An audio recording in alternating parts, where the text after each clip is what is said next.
Thank you for joining us, ladies and gentlemen, for another edition of 90 Minutes in Africa, coming to you from my media prime, The African Eye. We are broadcasting from Douala. I am Boh Elvis, welcoming you to this edition of 90 Minutes in Africa. Today, we are going to be taking a look at the press in Africa. How free is the press in Africa, which is, of course, the fourth estate and is supposed to be the watchdog of the executive, legislative, and the executive, legislative, and the judiciary. But how far has the press gone as far as doing this job is concerned? That is informing people about happenings and, of course, speaking truth to power. And we are going to be taking a look at that today. How free is the press in Africa? And we already have our guest who are with us. We're going to be talking with Ekow Shalders, who is in the United States. Hello, Ekow Shalders. He's an investigative journalist in the United States. Thank you so much for accepting to join the panel today. Thank you. It's an honor for me to contribute towards the development of journalism for our dear continent, Africa. Always a pleasure to be on your platform. Since we are talking about freedom of press, I'm a pressman. Permit me to give a special shout out to all the pressmen of my media prime, especially the Kum Leonards, the Winters, the Tamai Javis, and of course to you, whom we give a big applause for what you have been doing. You have not been touching only the Africa, but you have been touching the world at large.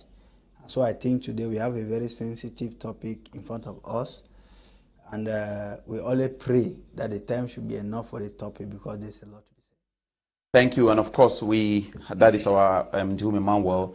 We're going to begin with you, Ekow Shalders. You are our expert in the domain, and Ndiwum Emmanuel is going to be talking about the voice of the people.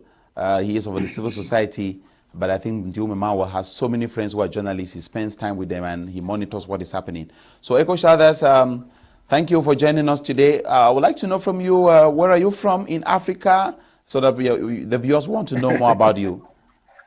Right, thank you. Originally, I am from Ghana, and I have been around several countries for so many years. I wouldn't want to talk about the number of countries because I just want to stay it like this. But then originally I'm from Ghana. We've been through, a lot of issues when it comes to journalism, from the military rules to now that we are talking about, democracy, which is a power that people have in terms of their exercising of their franchise and to elect people whom they feel that can govern, the country as far as the word or the term democracy is concerned.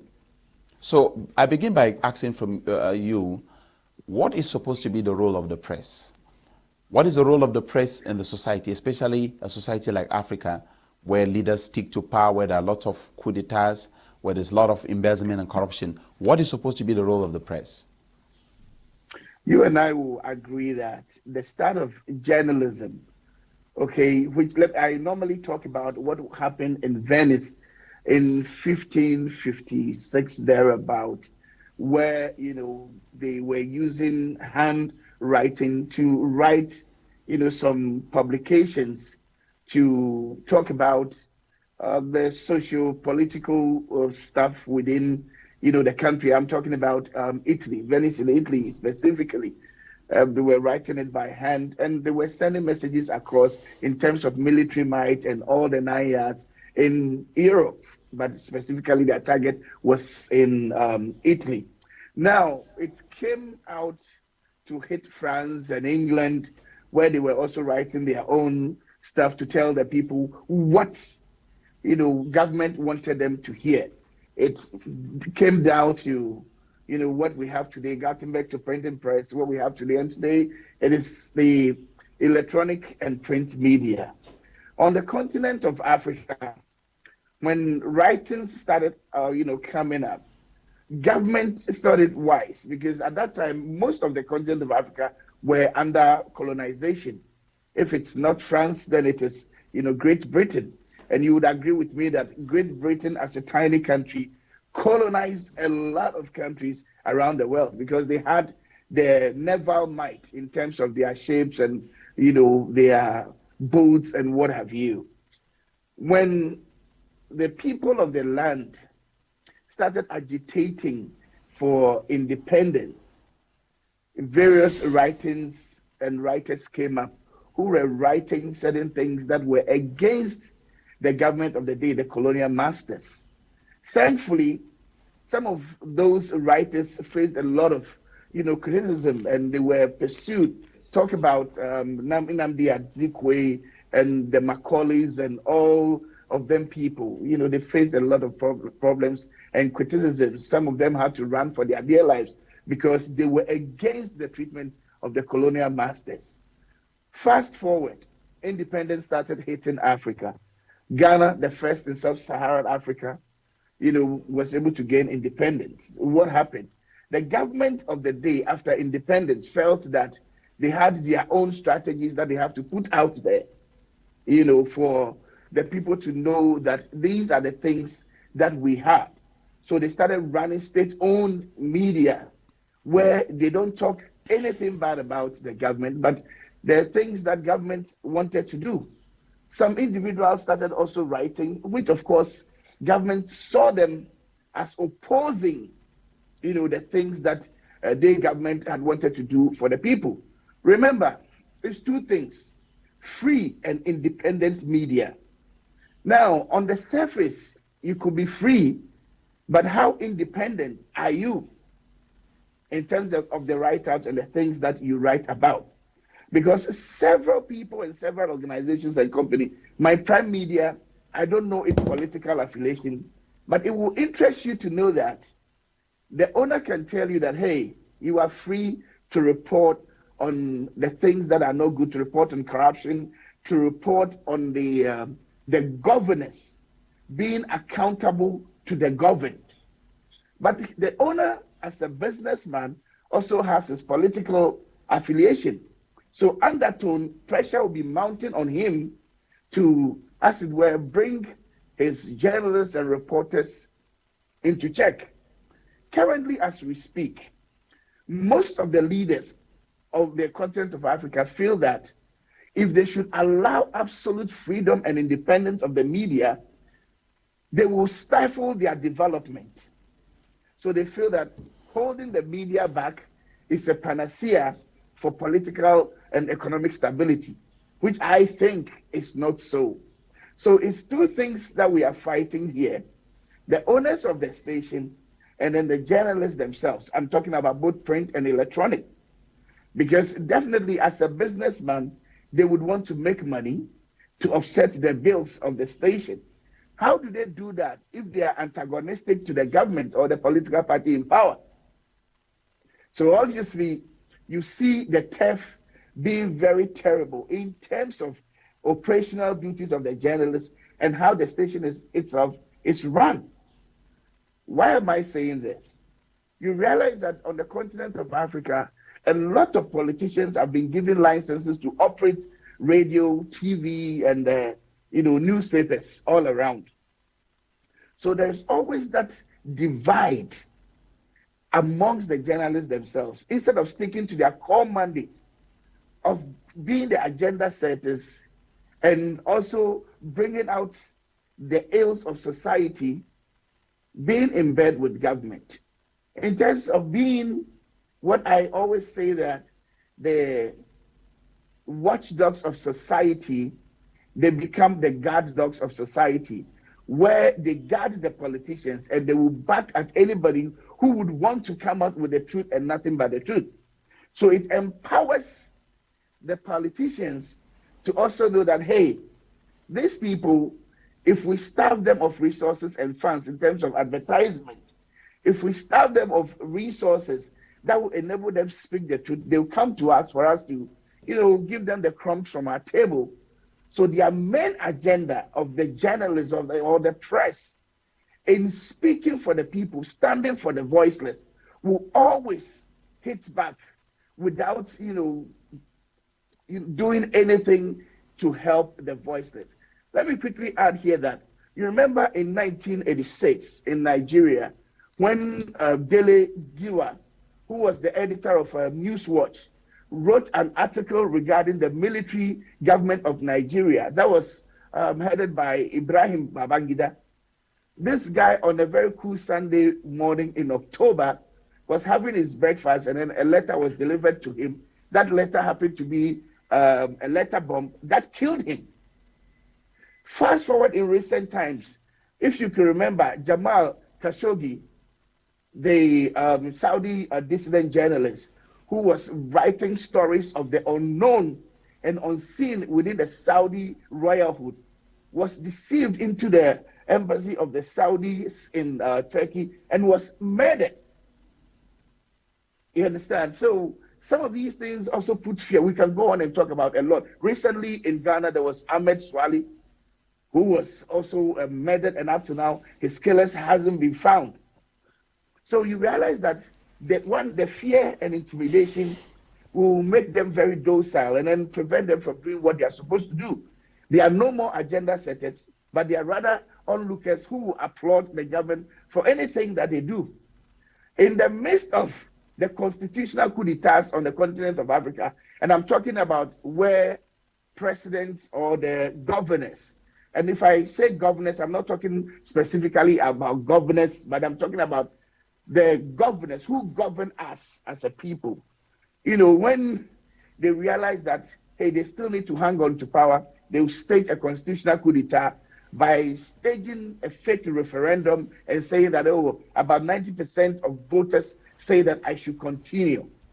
So the constitutional coup d'etat, nobody talks about it, nobody hits hard at it, because if they hit hard at it, what comes to them, the little that comes to them, they will not be able to get it. Because you and I, Elvis, agree that journalists on the continent of Africa, particularly sub-Saharan Africa, are not being paid well. So once they are not being paid well, they cannot do exactly what they have to do for the people. Okay, we're coming back to you to talk about that, about the pay of journalists and how they can make a living, because what they take home cannot take them home.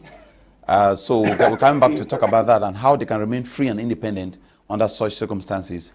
Ndiwum Emmanuel, what does the society expect from the press? You represent the civil society here and also an independent observer. What do you guys expect from the press? To start with, the press, like you said, is the fourth arm of the government. It has to cut across the first three arms of the government. And it happens to be stronger than the first three arms of the government because it has to do with information. And when we are talking about information here, we are talking about getting information, disseminating information, and to whom that information is meant to be consumed. So it is the consumers of the information who can actually say whether what they consume, the test makes them feel as if the information is good or bad.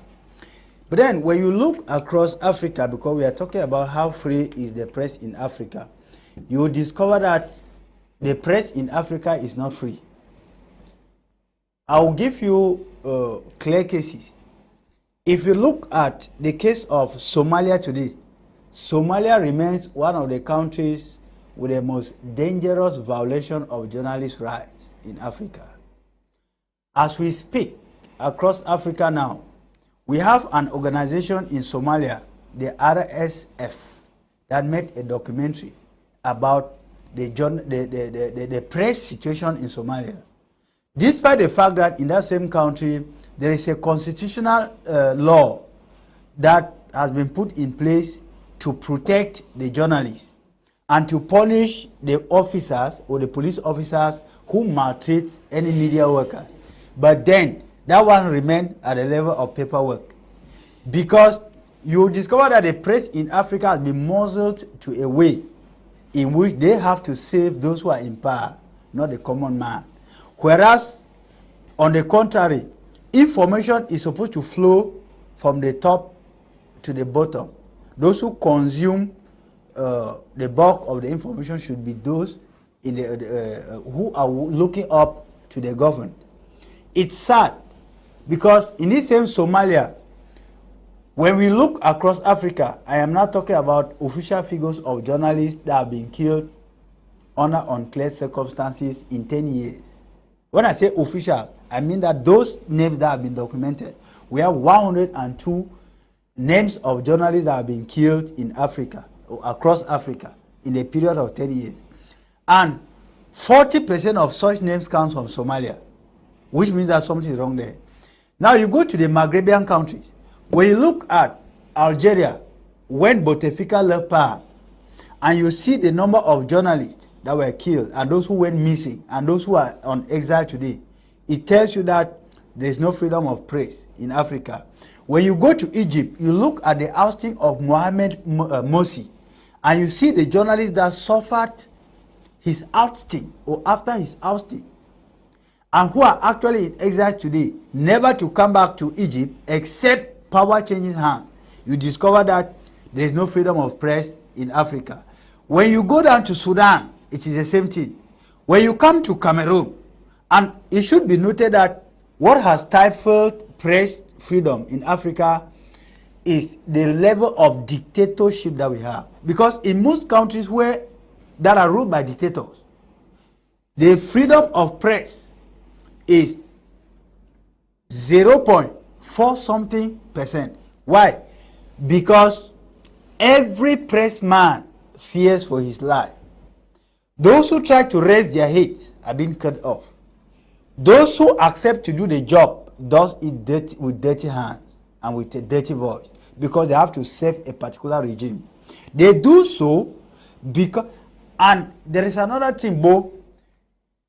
Some people have often made the error to think that the proliferation of media structures in countries means freedom of press. No. It is clear you can have more than 1 million media structures in a country that serves only that regime. And it makes it difficult for that structure that will try to save the people. Because first of all, the media is not to save the government. The government benefits from the media, because the government has to pass information to the people through the media.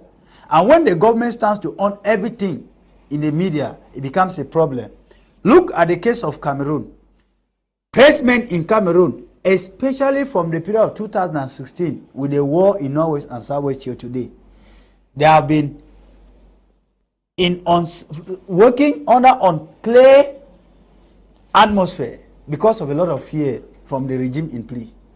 Look at what happened to Wazizi. Look at what happened to Mancho BBC. It will also interest you to know that even those who work with the state broadcasters in most of these countries, they don't have a free voice, because their editorial line has it that say what the master wants to hear and not what you think it is correct. And so it is on this platform that most journalists have sold their voices of truth, their voices of honesty, to save devilish regimes who do not care about the population but care about conserving their power. We cannot, in essence, say that press freedom in Africa exists. It doesn't. It exists to a very limited extent, because the press in Africa is controlled by those who are in power. And at times, they even push the pressmen to the level where hunger becomes their sole name. And because of this hunger, they are forced to respect, to write, to pass the story, to tell the wrong story to the people. A story that only the master wants to hear, not the story that the masses want to hear. So we cannot say here that there is press freedom in Africa. I know that in some countries, like my co-panelist is speaking, in Ghana, to a certain extent, we can say that there is press freedom there. But to talk about countries like Cameroon, Sudan, Algeria, Egypt, no, it will be a dishonest thing to do. Thank you, Ndiwum Emmanuel. I'll get back to you, Ekow. Are you there? Yeah, brother. I'm sure you were following Ndiwum very keenly. You spoke about journalists being unable to, what journalists take home cannot take them home, as one of the issues that is probably fueling lack of press freedom in Africa, especially at the time when the social media has come, when there seems to be a decrease in proceeds from advertisement. For for the mainstream media, also to at a time when people can advertise directly on their pages. So it has made it to be in such a way that some journalists have to attach themselves to politicians to be able to make a living, and that has made it made objective reporting to be difficult. So can you tell us how journalists in the United States cope, especially journalists of black descent? How do they cope? How do they make a living there with such difficulties at hand? Oh, first of all, let me say something quickly about what my brother, said. That mostly it has to do with countries that are ruled by dictators. Sometimes it is not only the dictators that are so hostile towards journalists. Okay, there are people who claim to be, let's say, Democrats, right? But then, whilst they come to power, because they are drunk by the fact that power is so sweet, you realize that they will misbehave towards journalists. Ghana, for example, in recent times, has seen a lot of journalists being chased. You see, with claims that they have reported wrongly, they didn't, cross-check their facts, XYZ. Meanwhile, we know the president of Ghana currently was somebody who fought so hard to expound the libel law from the books of Ghana. But today, what do we see? A lot of things are happening in that particular country. So it is not always countries that are ruled by dictators that are so unfriendly to journalists, but people who are democratically elected, presidents of various countries. And he touched on the proliferation of media on the continent of Africa to seem like it is press freedom. I agree absolutely with him. That is not the yardstick to measure press freedom. It has to do with a lot of, pointers. Now, coming back to how much journalists are being paid on the continent of Africa, if we say we are to talk about it, look at what you as a person have been through before and where you are now. Okay, to say the truth, you are one of the few guys who are sacrificing for the ordinary people in the land of Cameroon. And with Paul Biya's, I don't know your structure, and maybe I'm not allowed to say certain things, so I will just keep it here. With Paul Biya's own whip-lashing journalists talking about the things that they can report on, the things that they cannot talk about. State-owned media, and this one I'm saying it because my brother also touched on it. State-owned media are known to do the dirty work for every ruling government, even though they are serving the public. Okay, supposed to be a public broadcaster, put things out there that the public is supposed to know. But remember that their paymasters are the government in power. So as far as the government hasn't been changed, Paul Biya will be 200 years. If he's still alive and he is on the throne, he will continue to be there because you cannot say otherwise due to their house style, which is their editorial policy. Now, okay, let's come back to the United States. Before, I just want to say, hello, sure, I just want to say that unfortunately there is nobody maybe from the from Paul Biya's Ministry of Communication to maybe respond. Of course, some other time they will maybe have to give, because I always like to be very fair and balanced when I'm doing my shows in such a way that if you make accusations against Paul Biya, next time we'll have to make sure that if we want to talk about him, there should be somebody from the Ministry of Communication to give their views. Elvis, listen, that is right. Yes, somebody from the Ministry of Communication and Information to respond. But you and I will agree that it will be the same old song, that broken record that they play, because of course it's about they singing the praise of government. And seriously, we are where we are today as a result of what they have said, that if we allow these people, if we set them loose, they are going to stifle development, which is not so. Keeping them accountable will ensure that, yes, information is flowing to the people. Look, development communication is very important. For me as a journalist, I believe that we would have to send the development information and communication to the people. But are they even willing to open their doors for authentic journalism to work? That is why today we have the fake news, because nobody Okay, let me put that aside because we are not talking about fake news. We are talking about press freedom in Africa. So I'm sorry about that. But then let's come to the United States. Let me tell you one thing. About 6 years ago, there was a vacancy for a reporter for one of the TV stations in Miami. I think it was Channel 7. So I wrote an application. I went in for an interview. And seriously, I was told in the face that, look, you have all the qualifications. It's great that we would want to work with you. But the qualifications that you have, it's way, way overboard. You are overqualified because I'm coming from the ethnic minority, okay? You are way overqualified. And I told the interviewer that it's amazing you are telling me that I am overqualified because this is the first time I am hearing this in the United States. I thought I was in Africa when you told me this because I believe in Africa, they tell people they are overqualified because they cannot pay them. How about the United States? Now, breaking through in the United States as an ethnic minority person, the mainstream media is very difficult. Now, you look at some of the things, you want to work in the mainstream media, they will look at you and say, look, you have a very horrible accent. So we cannot employ you here. You can work at the back. So go work at the back. Maybe your strength is not working at the back, but your strength is moving around, investigating things. Look, I have a documentary that will be shown pretty shortly. We are working on it. It's titled The Other Side of America, where we feel that, look, America is all rosy. America laws work. Systems are great. Brother, if you see that, you open your mouth and say, what?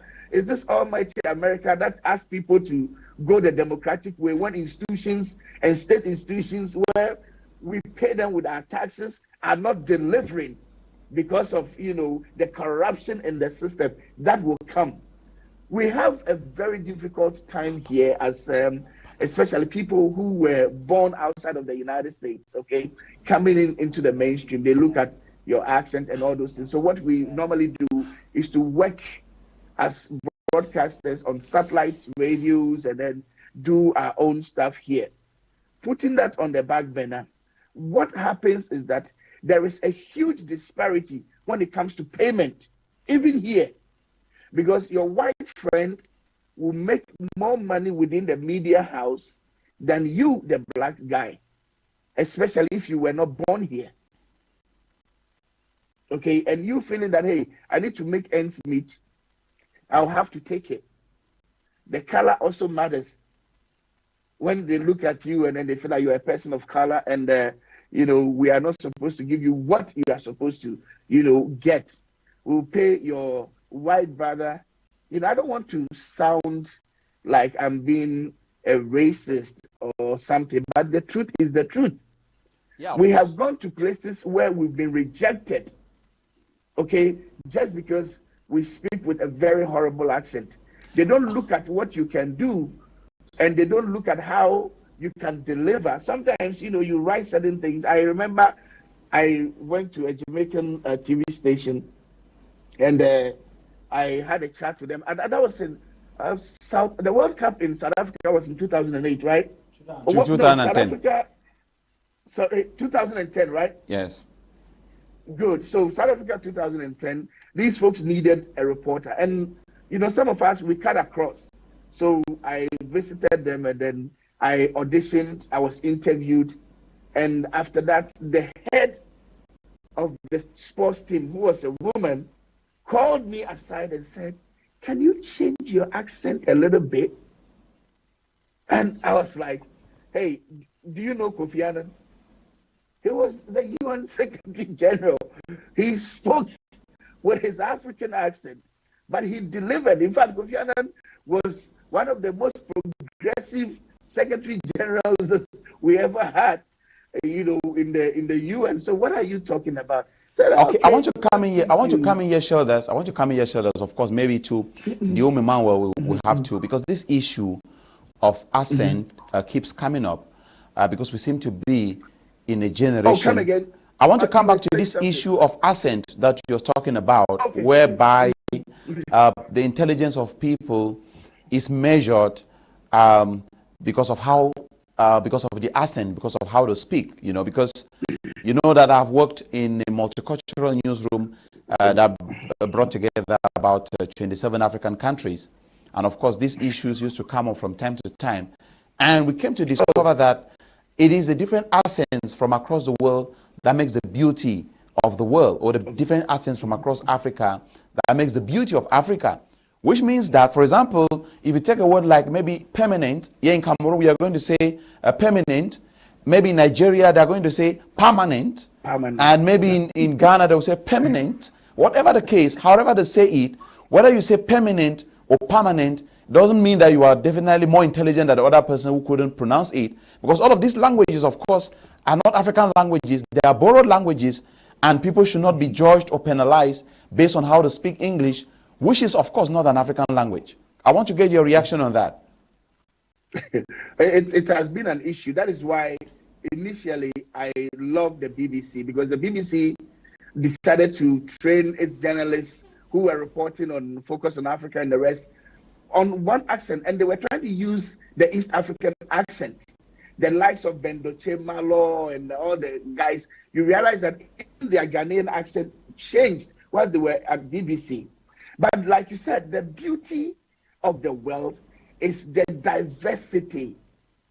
Okay, the various, accent, and you realize that it really cripples people with the ambition and the passion to do more for the world. Look, let me say here quickly that you realize that a lot of the times African journalists talk about the Western media not covering enough on the continent of Africa. The big question is the Western media supposed to cover the continent of Africa, or you as a journalist on the continent of Africa is supposed to cover issues on the continent of Africa? Okay, they'll say, oh, they don't even think about us. We are dying here. Nobody talks about it. They are not supposed to tell your story because they don't understand you. They know you have a very horrible accent. They know you are not united. They know you don't even think rationally as a human being, right? So we should stop asking that, put all our resources together, whether we have an accent or not. We should show them that the beauty is that accent that we have. That is the diversity that can push journalism forward, so that we can also be free from all this nonsense of the politicians and stuff like that that is crippling, this beautiful career. Thank you. I'll get to Ndiwum now to talk about the financial weakness of media outlets that makes them so susceptible to political and financial influence.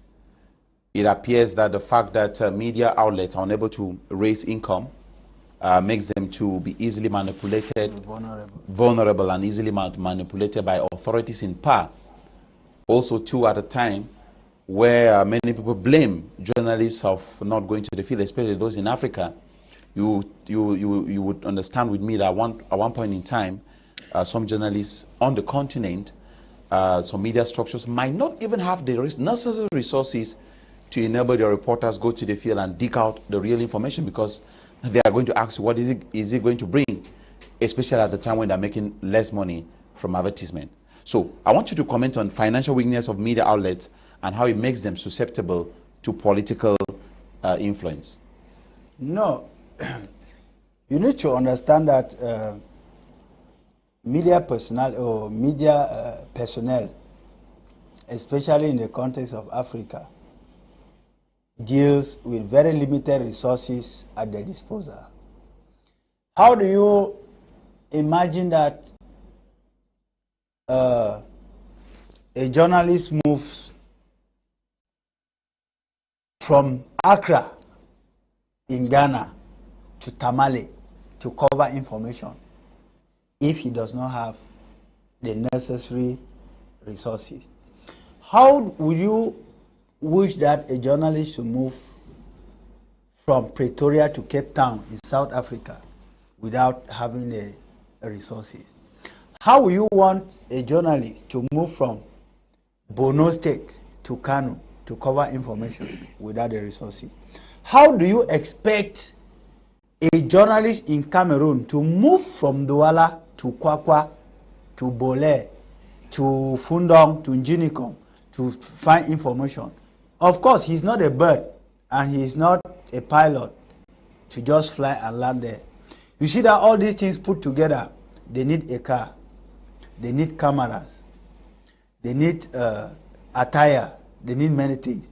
But quite often than not, all these things are not available, which makes them to become what we qualify as wheelchair journalists. Because they will have to sit here, contact somebody on phone, get information, and pretend as though it is the ultimate source of the information. When this happens, it gives an opportunity to unscrupulous politicians to take over the journalists. Because, take for example that there is an event that is supposed to take place in Yaoundé, and you are a journalist in Douala, and the governor of the littoral has to be in Yaoundé. You do not have any resource that can carry you from Douala to Yaoundé. And the available resource at that time is to accompany the governor to Yaoundé. The story you are going to tell in Yaoundé should reflect what the governor wants to hear and not what you or the people want. That's point one. And to say that one big problem again with media in Africa is that we have people who love media, but they are not ready to invest on media. They watch you speak on television. They don't know what you do to get to that stage. Whereas it would have been the duty of politicians, non-politicians, civil society actors, religious bodies to develop the media landscape, to purify it, to take it off the hands of the scrupulous politicians by funding it. That would somehow make the media personnel liberal in their thinking and in their reporting. So they are at the mercy of their stomachs, some of them. You might not be one because of your profile. But then, I have seen a situation where journalists are running with shoes that are bent one side to beg. It is not their making. It is the situation in which they found themselves. And of course, we cannot blame them. Let me tell you something. I want to relate it to history. Before the First World War in 1914, we had a war which was codenamed the Russo Turkish War, 1877 to 1878. That brought up this idea of jingoism, which was all about propaganda. That is, the British citizens were not very happy with the Russians. And they could do everything to paint the Russian citizens very badly. Who are the people this Jingo party used? They used the journalists for their propaganda. And they did not use the qualified journalists at that time. They used the poorest journalists to make propaganda that stirred a lot of anger between the Russians, the Turkish, the Turkish people, and finally the British came in and won the interest and the sympathy of many people through propaganda. You see that even today, it still happens. That rule of jingoism still happens, especially in Africa today. And with the bias that Western media has on African events, it has promoted, it has given a leeway for the success of this jingoism in Africa. Because one, BBC, CNN will not report on the war in Cameroon. Now, since the person who is struggling to report in Cameroon lacks resources, he will need to go to the person who found him, and then he tells the story that that person wants to hear.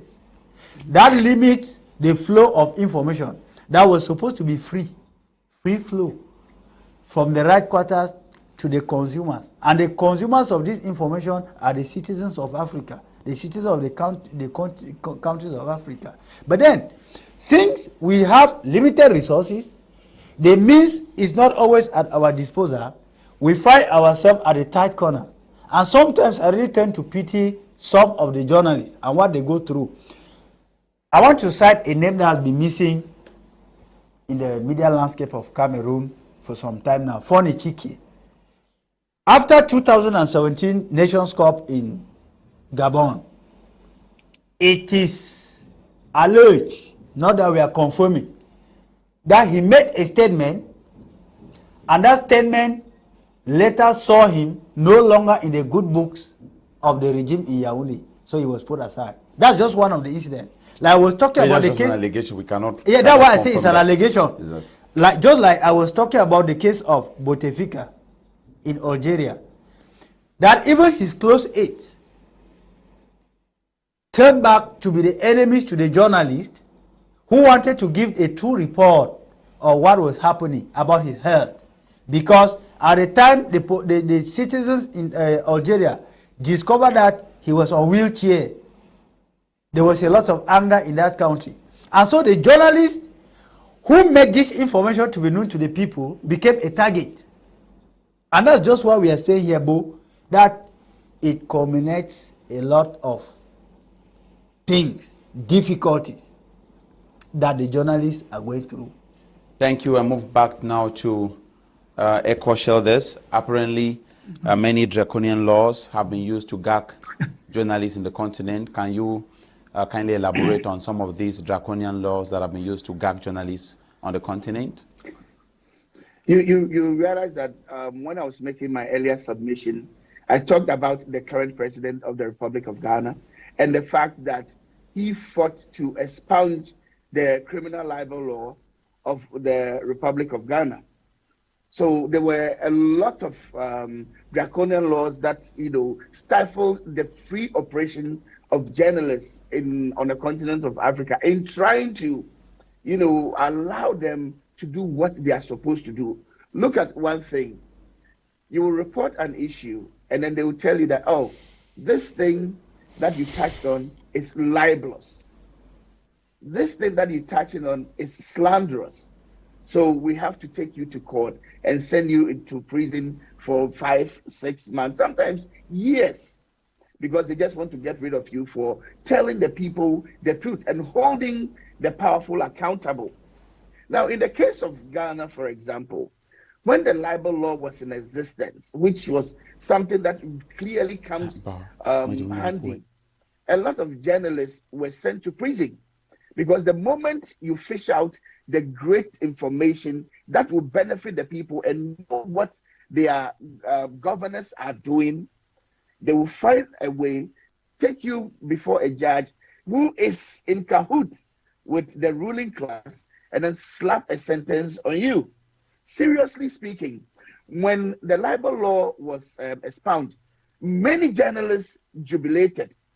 After expounding the criminal libel law, which was in section in a lot of countries on the continent of Africa, what has happened from there? Today, using Ghana as an example, people are still being sent to court. They are still being sent to jail. They are still being arrested. They are still being chased. So wherein lies the freedom under which journalists will operate? Wherein lies the independence of the journalist to do what he is supposed to do? You realize that my brother made mention of the fact that when they stifle you of resources, you will always sing the praises of the masters and the powers that be for you to have something in your pocket. So when you know that there is a particular law that exists that will clearly throw you under the bus, you will be very mindful of the things that you will say. So if that even law is not there and your employer has a particular affiliation, then they will also draw their laws. They will framework certain things for you and tell you that, hey, you can't talk about this. If you talk about this and they come after you, I will stay quiet. There is this newspaper in Ghana called the Daily Guide. If you type on Google drama at Melody FM, it will tell you some of the problems that I went through with the then information minister of the Republic of Ghana, Oboshisai Kofi. Now, the woman, as the information and national orientation minister, had to visit the region to, talk tour the various media houses and then, share government agenda with the various radio stations. Unfortunately, she was supposed to have come to the radio station on a Saturday. We were there putting things together, and then Friday she came. I stood my grounds and I told the minister in the face that I'm not going to allow her to enter the studio because she was supposed to be there on Saturday. And as a minister for national orientation, seriously, she is supposed to do what is right, and that is discipline. It became a standoff. So the various media houses in the country captured it. And the following morning, it was a banner headline for the Daily Guide newspaper, which was closely affiliated to the government of the day. So I was interviewed and I was asked why I did that. I gave them the reason why. And the first thing, they called my boss and asked my boss to fire me because she was an information minister and I had disrespected her. In fact, I told her in the face that, look, there is no libel law currently. You can decide to stifle us of advertisement because, Elvis, you agree with me that government pays a lot when it comes to advertisement because they have a lot of developmental, so-called developmental project that they will have to talk about. So they pay a lot. So when you become an obstacle to their development, what they do is that they take you out of the chain, and then you will not be having money to do what? To pay your staff. And if you don't have money to pay your staff will go out there to write news items that suits the man who is paying. So I had a lot of, issues. And I was like, look, I was talking about various freedoms, rights, and independence of the media on other networks. And I was saying that, look, if the president of the day and his team spoke a lot about these those draconian laws that, impedes the smooth running of journalists in the country. And today, you tell me that I have disrespected you, so I should be fired. It needs much to be desired. The freedom in itself on the continent of Africa, as far as journalism is concerned, like my brother said, is non-existent because the free comes with the independence of the media. So there are so many ways that they are killing us gradually. And like he said, you will not have the money or the resources to go out there and do what you're supposed to do. There are several people who are working in media houses on the continent of Africa who are not paid. They are just doing it because they love it. So somebody who is not paid, Boh, what do you expect that person to do when they go out to gather news? Of course. I don't know that's how you guys call it over there in the United States or in Ghana, but here in Cameroon we call it Ngombo. And in some countries too, across Central Africa, where you move around and you discover that media personalities are moving towards some members of government and telling them the press has not eaten. The press has not eaten. You see, those are kind of things that really rubbish journalism in the mud. Okay, here it's called the freebies. Okay. The freebies. In Ghana, it's called solidarity. Okay. Yeah, it's called Ngombo. And seriously speaking, Boh, you see that same thing happens in Africa. They'll tell them that, hey, we have not eaten as pressmen. What do you expect that person to do to you? I remember one time under David Blunkett, I think in the year 2003, 2004 in England, I covered a particular program for the MPs. When we were done, they took us to the MP's village where drinks and food and all those things were served, especially for the journalists. And I was like, what is the difference between this here and that of Africa? The only problem is that I didn't see anybody handing envelopes to the journalists saying that, oh, this is for you or this is for this media house. But then everybody was allowed to go there and eat at the MP's village. And to me, it was not the best because as a journalist, after going for a particular assignment, you gather your news story and then you go in your vehicle and that is it. But because you don't have nothing, okay, and you are not paid what you are due, you go there and you see them following the politicians, especially the communication ministers and information ministers. They'll be following them like, excuse my language, dogs. Like Hey, I'm here, I'm from this organization. You've done nothing. And then they'll tell you, okay, go, I'll bring yours to the place. You understand? So, seriously, the whole situation is convoluted. It's a two-sided coin. The journalists and their employers. Okay, the employers will not do the needful. So what do you expect the journalists to also do? They have to survive. So it becomes the survival of the fittest, that which defeats the purpose of journalism. The freedom, you don't have it because you have created an avenue for the man who is in power to tie the noose around your neck. So if you decide to let yourself go, you will be strangled. Thank you, Ekow Shalders. We take this message coming in. Is there any free press? The Ukraine conflict has proven that Western countries that usually serve as a yardstick for measuring freedom of the press have become the worst place for journalists to exercise their profession. State censorship has forced media organs to revert to secondary sources of information. From Toko Benjamin, that's a journalist and a doctoral researcher. Ndiwum Emmanuel, what should be done to empower the press in Africa?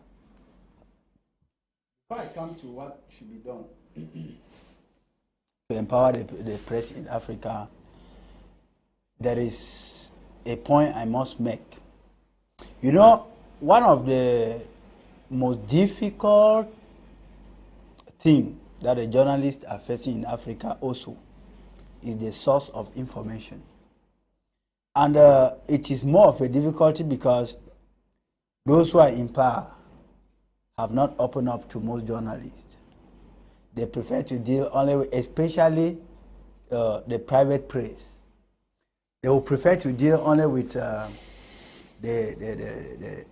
the media press who are of the state broadcasting, because at least they can manipulate their brains, they can envelop their brains for as long as they are saving them. You see, we need to start asking ourselves some questions. How many African presidents grant press conferences to their journalists? If a few of them do, how many do so for the private press? You see that there's a great discrepancy. And this discrepancy comes with the fact that there's a lot of skeletons always in their cupboards. And when there are skeletons in their cupboards, they will tend to stifle the press so that nothing should be heard.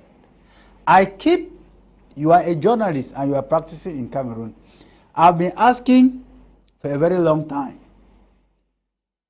who is that journalist that shall give us the true message and the true story of what led to the disappearance of Wazizi in Cameroon?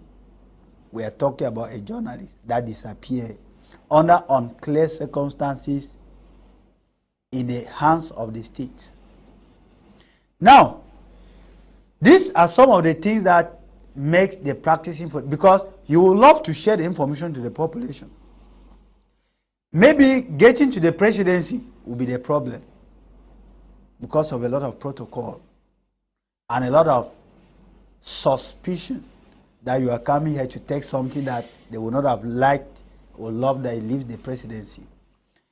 Another thing, and when it is like that, you discover that journalists will report for money and not for the story.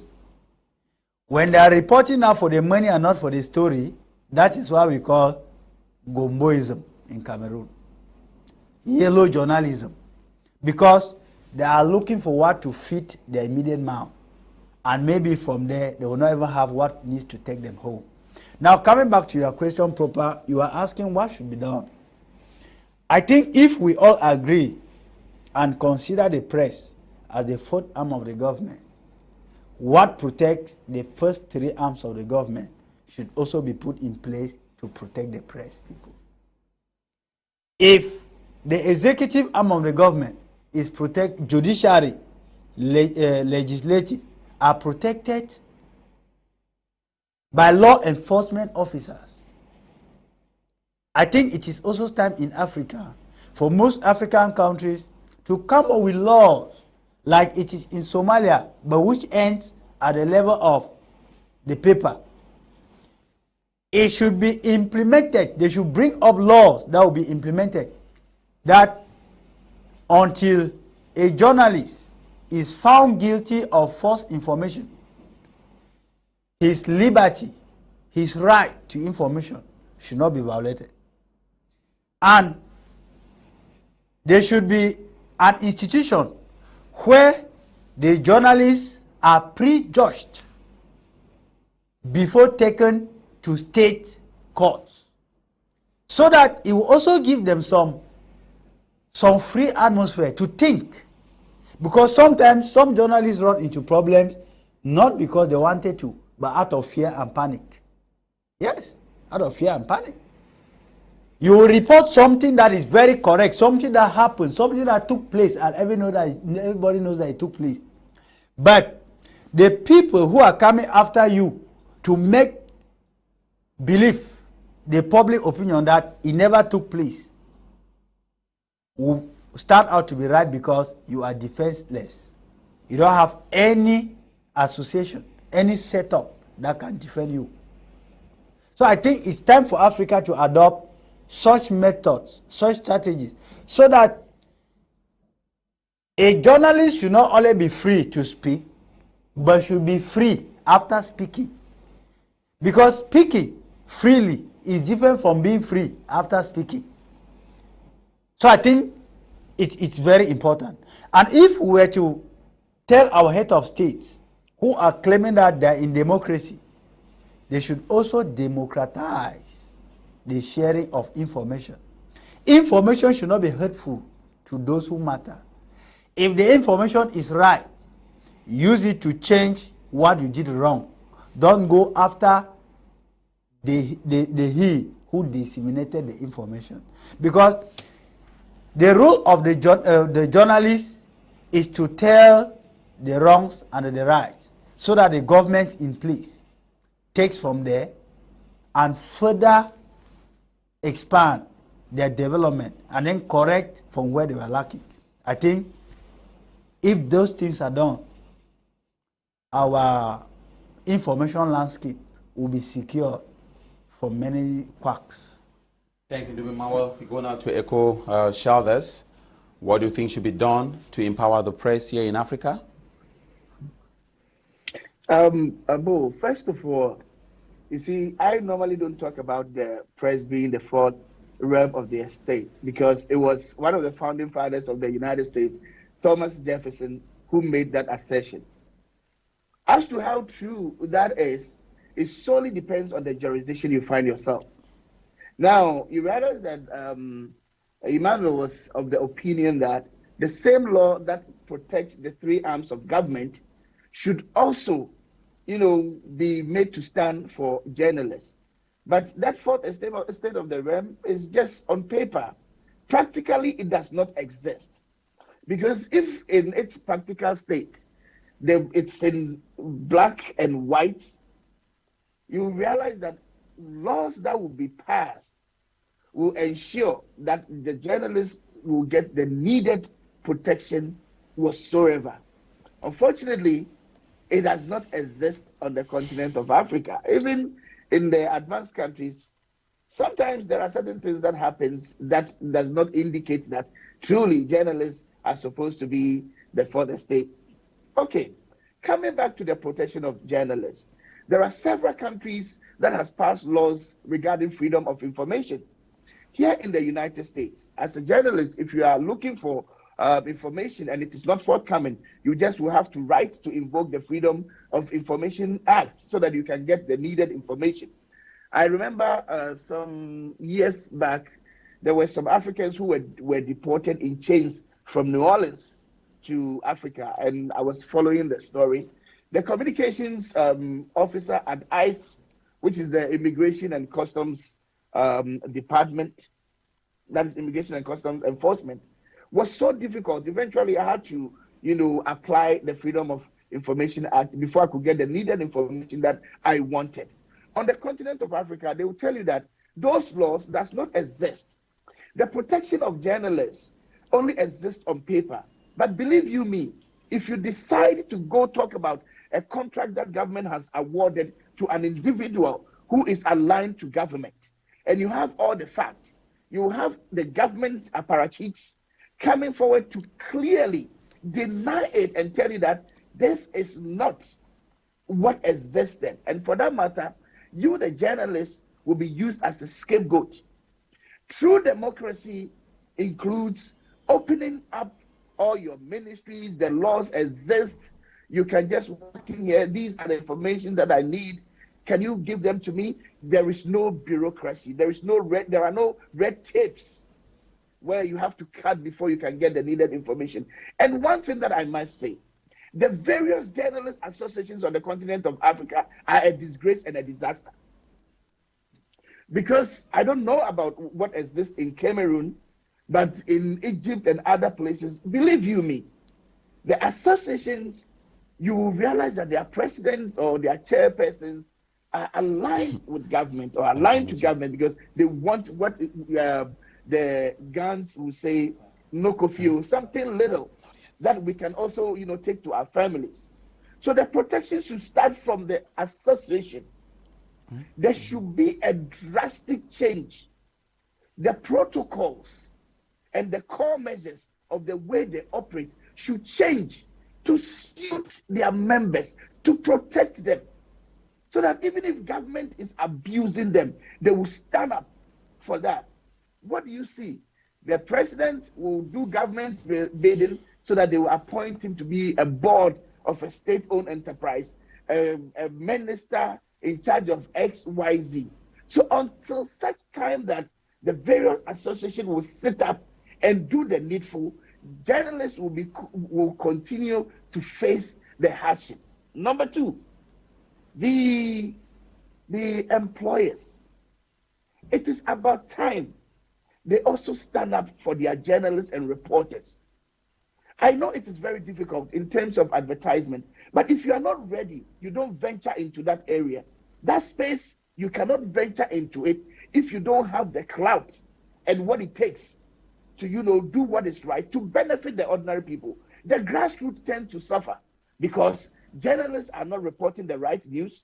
Journalists are resorting to fake news because Emmanuel stated that, look, the person will go and then take the money and do what that man wants him to do instead of being there for the people. We are no more the voice of the people. We are no more watchdogs, but we are useless chromosomes as journalists because, one, we are afraid of our lives. We have to survive as a people. It's just like being in the pastoral, ministry. Today, we have a lot of fake pastors and pulpit criminals and armed robbers because they have to survive. Those who are genuine, like Apostle Ambe, you realize that they don't leave that flashy light. Forgive me anyway. They don't leave that flashy light like those pulpit criminals. So it's a whole lot of things. I think we cannot exhaust this particular topic just today because we've not even touched on the independence of the media. We're just looking at, free press. But the independence, it's absolute. We haven't even touched on that. So, Boh. Okay, I get back to Ndiwum Emmanuel now to ask Ndiwum Emmanuel whether you think the mainstream journalism still has its place in today's era at a time when the social media seems to be taking over. That is a challenging one. That is where the big challenge comes in now for the mainstream media. Because, in those days, the mainstream media had the monopoly of disseminating information. And any lie that came from them was accepted because we were believing only in them. I can remember that in 1990, the only channel we could watch in Cameroon was CRTV. And of course, if there was a match going on, if a player died in the field and CRTV told us that no player died in the field, we will believe in it. But today, in a second, it takes just the snap of a finger for information to be flooded everywhere.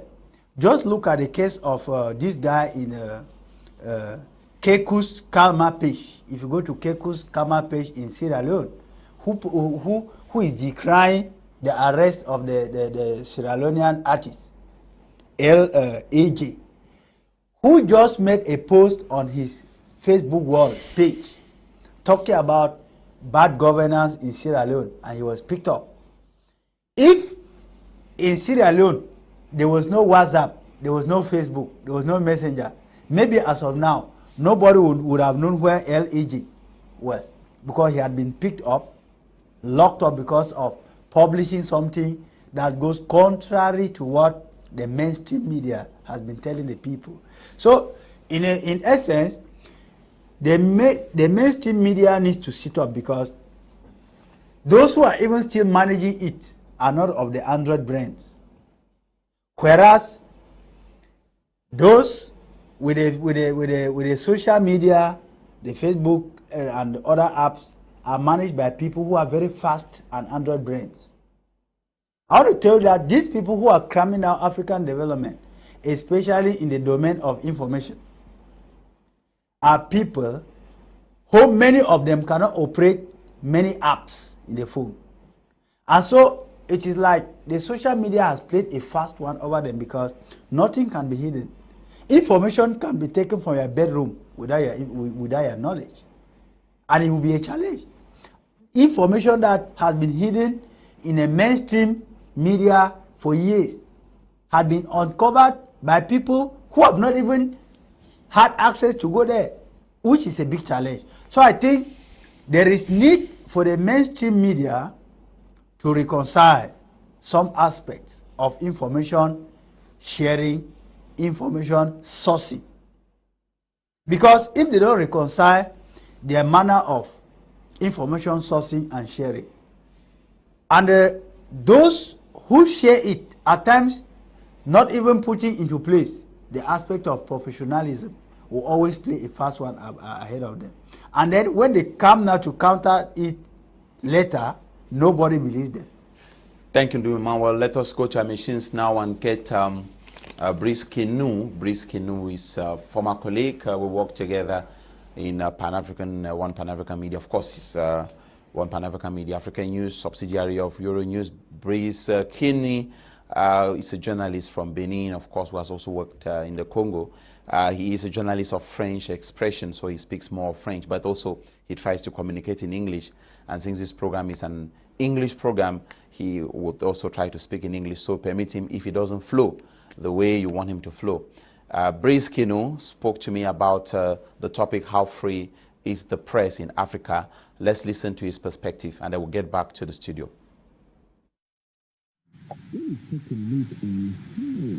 Western media are covering Ukraine and war. It talks a lot about media freedom. So if the Western media, which are often considered as free media, are not particularly free, it will be prepared to believe that media in Africa are free. Because media in Africa are not free at all. They are not free. In Benin, journalists are getting arrested just because they are doing the job. Media houses get closed just because of some publication. Are you really free? In Congo, for example, in 2020, a journalist got fired just because last country, when coronavirus was busy beating the country. Authorities were busy saying the defense of coronavirus. We're sorry, that element from Brice Kinu. So sorry, the element was not quite clear. He was trying to talk about journalism experiences in Benin and Congo. Whatever the case, we hope to have him some other time. I think probably that element was not so clear. I think maybe we don't know why, but of course there seems to be problem of incompatibility between what he sent and what we are using to play the element. And Ndiwum Emmanuel, of course, this is a very important topic that we are discussing today, and I'm coming back to you so that you talk about the state media. Let's talk about the state media, because today we have the impression that those who work for the state media believe that they are working for the government. Can we say those who work for the state media are working for the government or are working for the regime in place across Africa? are they not also accountable to the people? Since one of the things those who work in the state media forget is that they are paid by taxpayers, which means that they are paid by the woman who is hawking potatoes somewhere around Makenene, who is hawking potatoes somewhere around Arusha. I mean, so what do you have to say about this? Do you think that those who work for the state-owned media are working for the government, or they are also supposed to be accountable to the people? When you say that people think that those who work for the state media works for the government, you lighten the weight of the belief of the people. Because the belief of the people is what I share. It is true that we have some few independent minds that can still speak from what they think, but they are not many. They are not many. Because remember as a civil society actor, I have the opportunity to meet several people. That's our own source. And when you talk with some of them, they tell you how difficult it is. It is your observation to think that mama and Makenene who sells potatoes contributes to what is used to pay the state, the media state workers, the state media workers. It is true. But remember that all this comes back to what I said. They are not working for the government because they want. They need to feed, they need to survive, and they need to keep their job safe. So they need to tell the story that the government wants to hear. We have often heard how even journalists, let's take the case of my country. I know of a journalist who called President Biya that he is the truth, the way, and the light. Is that supposed to be the role of a journalist? Is that what the population, the people of Cameroon want to hear? No. You will see, it is clear at that level that what he is saying is not what is coming from him. It's not coming from within him. It is coming from without him. Because there are some people who must be appeased. But the aftermath are so heavy on the common man. Because this information is not meant to be for those who are in power. It is meant to be consumed by those who are of the middle class and the low class. Because for a country to develop, it is not the government that measures the level of development of a country. It is the common man, the citizen, who says, the state media reported that there was a road going to Tukumbere, and we took a car, we went there, we saw a road. The state media reported that there was an ultra-modern hospital found in Boya. We went there, we enjoyed the services. That is how it works. That is how information links the population to what the government is doing. But when the government says what does not exist, it is not the government minister that comes out to say it. They are using the journalists that work with the state media to say it. So the state media is just like the mouthpiece to either say it right or wrong to the people from the government side.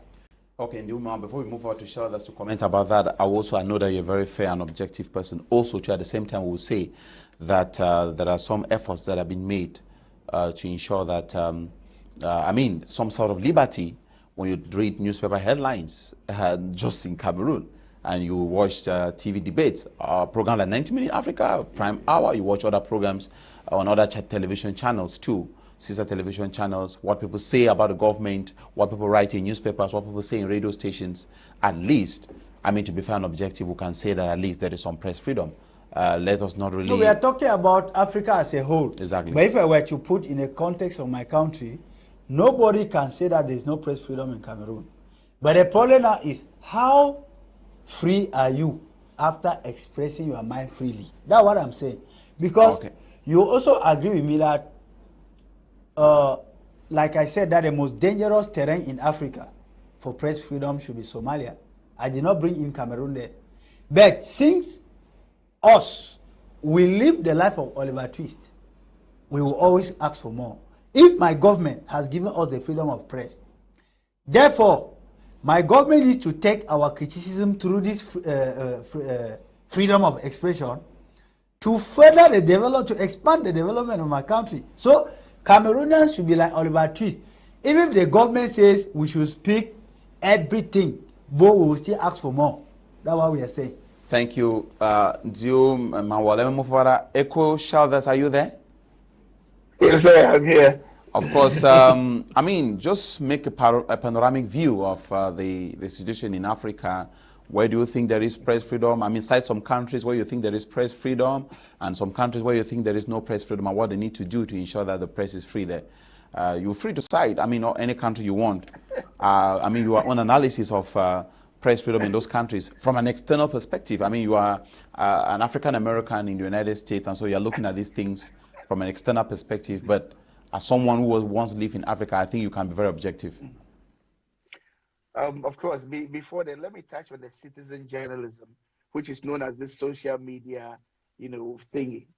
Way back in 2003, when I was studying media and society, this issue came up that, look, citizen journalism would take over, okay, and it's going to create a whole lot of problems for mainstream media and mainstream journalists. And when my lecturer, who was a Canadian, Mark, told me this, I was like, I don't think so, because we have a long way to go. And indeed, today, it is all over.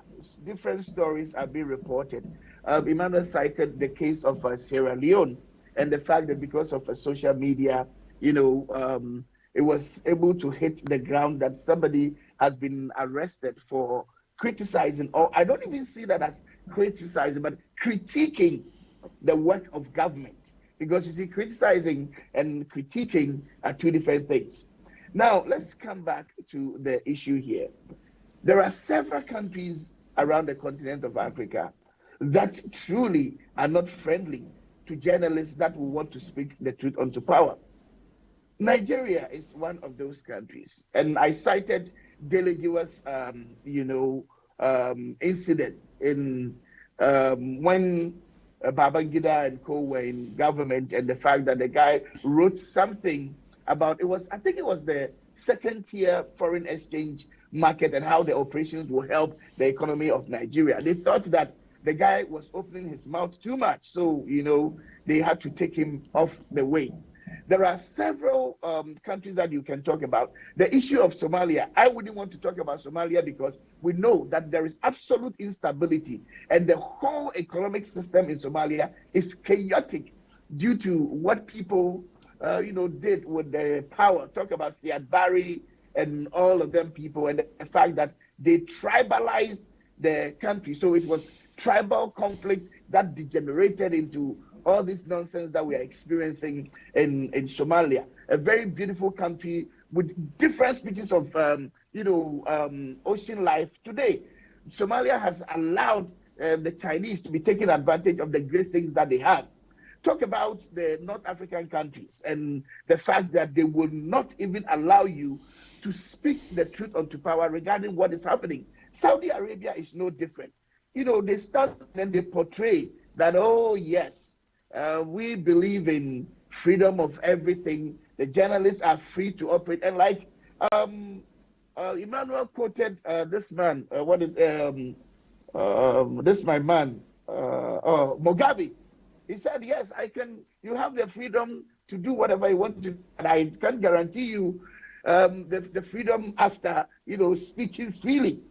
You understand? So there are so many, and even in Ghana, seriously speaking, recent, incidents will tell you that, look, there are some people who can speak as journalists and go scot-free. There are other people who, when they speak, they will take them to the gallows, as in arresting them because you did not speak in friendly terms with government. It is all happening because we have lost touch as journalists in one, doing a proper research, because you don't have what it takes to do the research. You don't have what it takes to move. Investigative journalism, the least you talk about it, the better, because when it comes to investigative journalism, it is undercover. You have to have a cover story when you are caught. So you get into the middle of the action. Some of us have been to certain places we will not want to talk about, but the thing is that you need resources in all these areas to be able to do what you are supposed to do freely. Which African country? Is it Cote d'Ivoire? Is it Burkina Faso? Is it Mali? Please, it does not even exist where people feel that, oh, we live under democratically elected government, so whatever we say, how be it responsible or not, we are not going to have our freedom. We are not going to walk free. But in all these things, it is up to us, the journalists, the various associations, to do a self-regulatory, self-regulation is very, very important. When we are able to do that regulating, we'll be able to stand for our people. And we should be mindful of the kind of people that we elect into positions of authority within our associations, because some of them do not have our interests. Just like the politician who comes singing songs that I will be accountable, I will be able to keep the purse of the country. Unfortunately, when they come, they do otherwise. Journalists are no more gatekeepers. We cannot do anything because the laws that exist are not friendly to enable us operate in a conducive environment. Okay, thank you. Ekow Shalders, let's take some messages before we come to the concluding statements. Song Derek, some African countries have weak association leaders who easily fall to the proposed huge sums given them from the government to salvage their poverty-stricken situation. Once the associations are not mounted by conscious leaders, it will go the Ngomba way, says Song Derek. Then we have Marinus Dichia. The only way forward out of this mess is the better truth. Shout out to 9J Jana, who is watching. Shout out to Fondong.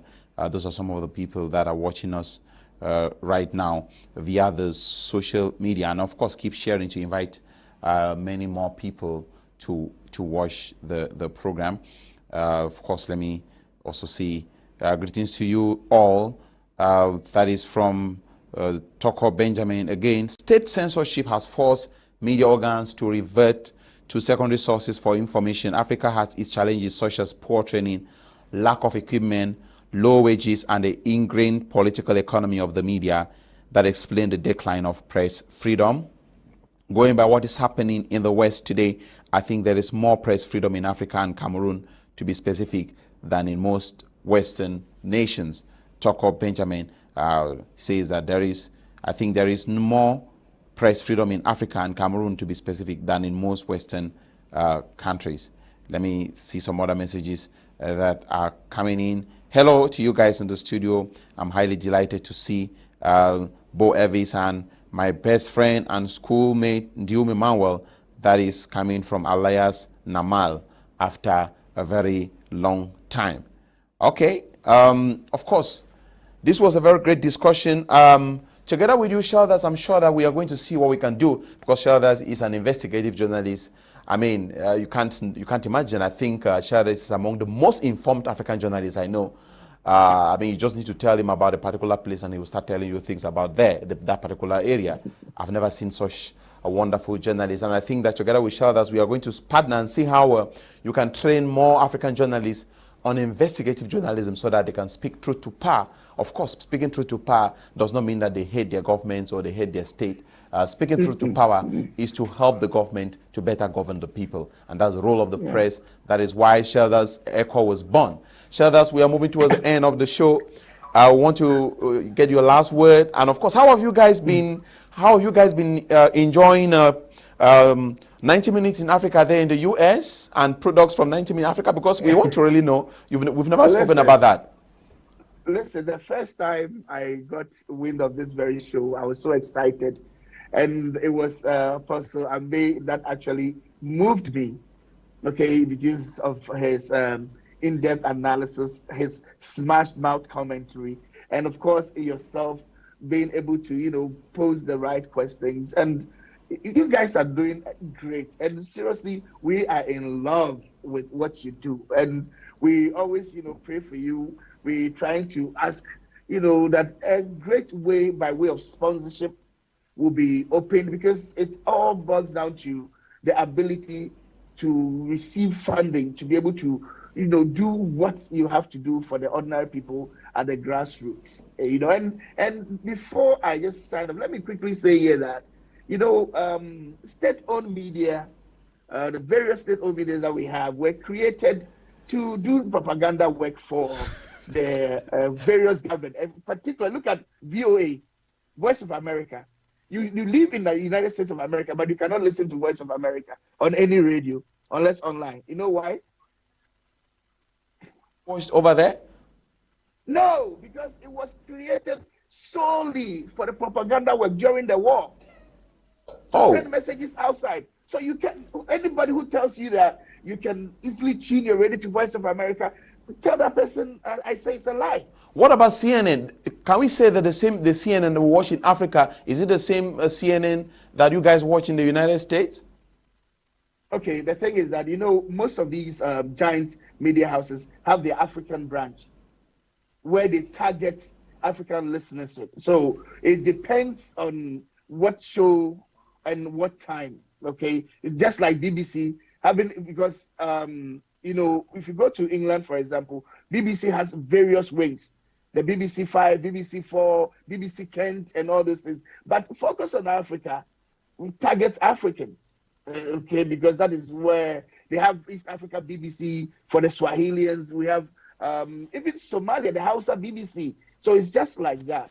But what I'm saying is that with regards to Voice of America, you cannot listen to Voice of America here in the United States. No, you only have to go online and then listen.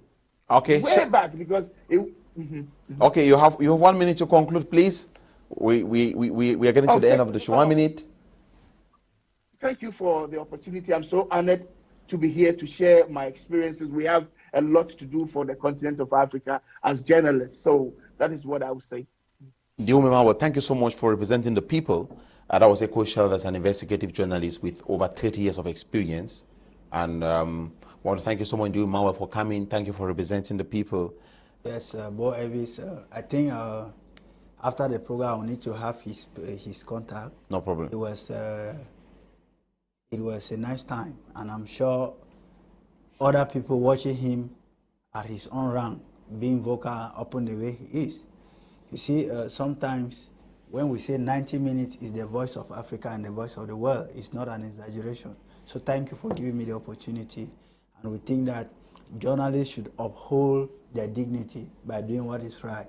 They should, before they speak to the public, let them talk to their conscience and know that the public, they are like the light to the people.